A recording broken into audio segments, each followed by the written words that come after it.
Welcome back to Cybercrime Chronicle channel, where we uncover the digital crimes that blur the line between technology and terror. Tonight's story will take you deep into the darkest corner of the internet, a place where human life had a price tag, and the currency was cryptocurrency. This isn't just about a website. It's about a system so twisted and efficient that it nearly fooled law enforcement, cybersecurity experts, and even the FBI. It started as a rumor, a service hidden in the dark web, claiming to offer professional assassins for hire. But when people started disappearing, the world realized the rumor was real. This is the story of the Black Orchid, the murder-for-hire marketplace that shocked the internet and the man who built it. For years, whispers spread across the dark web about a site where contracts weren't for business deals, but for human lives.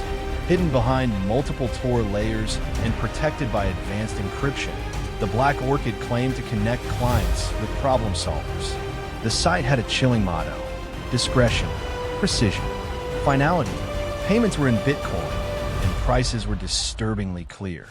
$20,000 for a car accident, $35,000 for self-defense setup, $50,000 for guaranteed success.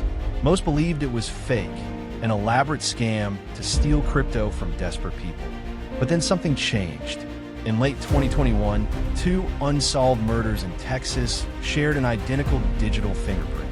Both victims have been listed on the Black Orchid's completed contracts section. Suddenly, the myth became a federal emergency. The site's admin went by one name: Silencer. No photos, no voice, no location. But Silencer wasn't a professional killer. He was a former cybersecurity engineer named Derek Shaw from Vancouver, Canada, a man once praised for his work in digital encryption and privacy advocacy. After a messy firing from a tech startup and a bitter divorce, Derek vanished from public view. His colleagues said he became obsessed with testing how far the internet's anonymity could really go. In his own words, later found in chat logs, "If I can sell death like a product and never be found, then privacy has won."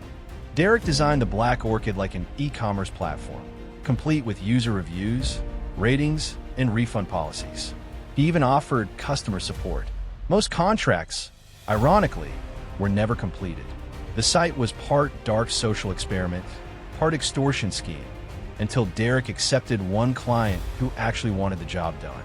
Her name was Lila Jensen, a 34-year-old real estate broker from Phoenix. To everyone who knew her, she was kind, successful, and devoted to her husband, Mark. But police would later uncover secret chat logs between LJ_Phoenix and Silencer. She was trying to hire someone to kill Mark. Her reason? Mark had discovered her $400,000 debt from investment fraud and planned to expose her. Lila paid $38,000 in Bitcoin for a quiet disappearance. Derek, thinking he was untouchable, accepted the job and outsourced it through a proxy he'd met in a hacker forum. 1 week later, Mark Jensen was found dead in his car, a single gunshot to the chest. No fingerprints, no witnesses, just a crypto trail. The murder was initially unsolvable until FBI cybercrime agents tracked the Bitcoin wallet used for payment. That wallet was linked to a transaction from an old Reddit privacy thread under the name Silencer_dev. It was Derek's account. They began to map the blockchain, tracing payments from the Black Orchid's escrow system. What they discovered was chilling. Over 200 active contracts in progress worldwide. Many were likely scams, but some were not. The FBI, Europol, and Interpol formed a joint task force known as Operation Petalstorm. After 6 months of tracing Tor servers, crypto mixers, and proxy chains, they found a vulnerability. A single misconfigured email relay tied back to a Vancouver IP.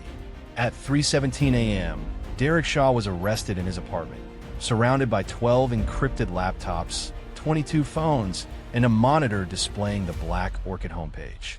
On his wall, investigators found a note scrawled in marker: "Privacy is worth dying for." Once arrested, Derek refused to cooperate. But digital forensic experts cracked one of his drives, revealing client lists, chat logs, and hit confirmations.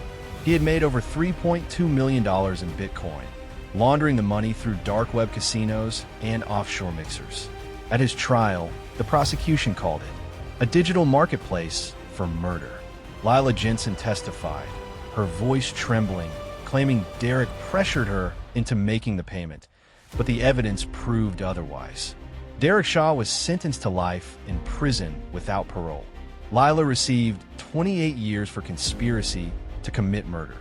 The Black Orchid was seized, its Onion address replaced with an FBI banner. This site has been taken down by law enforcement, but investigators believe at least 2 mirror sites may still exist, operated by unknown associates Derek trained before his arrest. The internet is a mirror. It reflects our brilliance and our darkness. The Black Orchid proved one thing. Technology isn't evil. People are. And as long as there's a way to stay hidden, there will always be someone willing to pay for what should never be for sale. Thank you for watching Cybercrime Chronicle.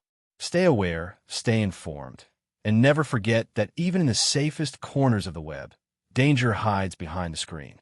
Subscribe for more stories from the edge of technology and true crime.